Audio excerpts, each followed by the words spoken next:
Kedapatan gawak Senpi Samolading oleh polisi yang gelar razia di Talang Betutu, HI 38 tahun, warga Jalan Kolonel Dani Effendi Sukarami, mak ini diamankan di Polrestabes Palembang.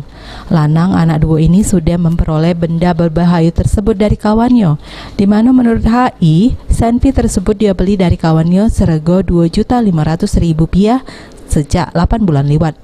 Selama punya Senpi tersebut, HI dewek ngaku tidak pernah dipakainya buat aksi kejahatan di kota Palembang. Senpi kamu simpen di mana? Posisinya pas lagi ada di tangan.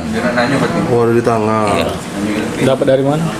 Senpi punya siapa? Punya kawan. Kawan nitip beli kamu. Iya. Berapa lama di kawasan Senpi? 8 bulan. Apa mulai beli kamu? Dia beli. Berapa beli? 2,5. Lama kamu tembak lah? Tidak pernah.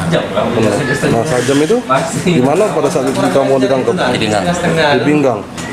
Itu kali kita apa sehari-hari? Aku usaha.